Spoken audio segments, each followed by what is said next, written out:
It was a chilly Friday evening, and I was utterly drained from a relentless week at work.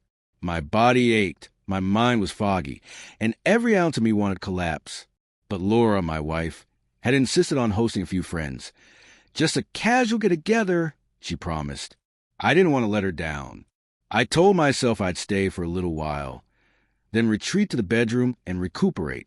When the guests arrived, the room immediately came alive with laughter and chatter. Laura was glowing, the center of attention, telling stories, joking, and laughing with a sparkle in her eyes that drew everyone in.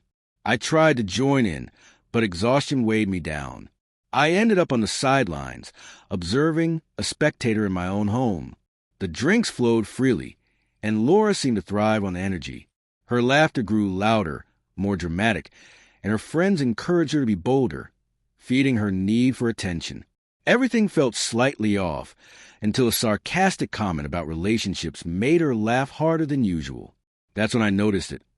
A sharp glint in her eyes, a mischievous spark that made my stomach drop.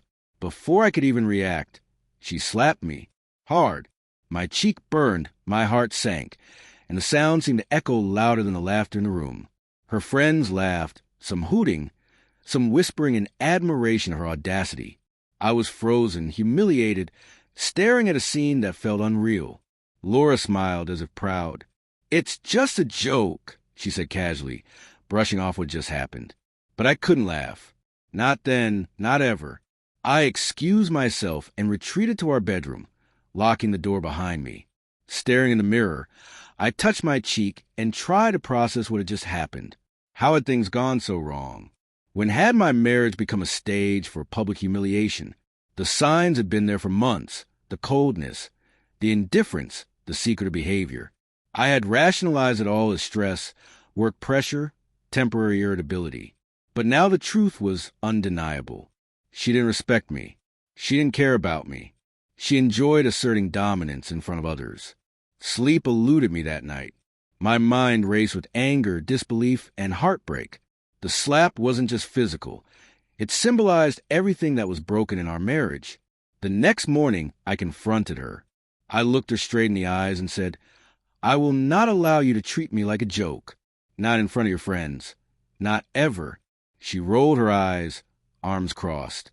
"You're overreacting," she snapped. "It was just a slap. Get over yourself." That cold dismissal confirmed what I had feared. There was no apology coming. No remorse. No turning back. I had to protect myself. I had to reclaim control of my life. So I filed for divorce. The process was grueling. She fought to paint me as a villain, spreading lies to her friends.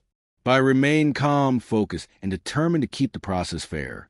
She got what was legally hers, but no more. I refused to be trampled. Months later, with the divorce finalized, Laura reached out, tried to mend fences, attempting to return. But I had moved on. Firmly, I told her, "You cross a line you can't undo. I am rebuilding my life now, stronger, wiser, and with no space for disrespect." That slap, painful as it was, became my turning point. It forced me to stop making excuses, to stop tolerating disrespect, and to stand up for myself. I learned that respect is essential in a relationship. Without it, love cannot survive. Walking away was the hardest decision I've ever made, but it was also the most liberating. I reclaimed my dignity, my peace, and my future. Today, I live proof that the deepest hurt can lead to your greatest growth. And as for Laura, she got no revenge from me. My victory was silent, lived out in the happiness and strength I built without her. That's the real triumph, rising above pain and refusing to be diminished by it.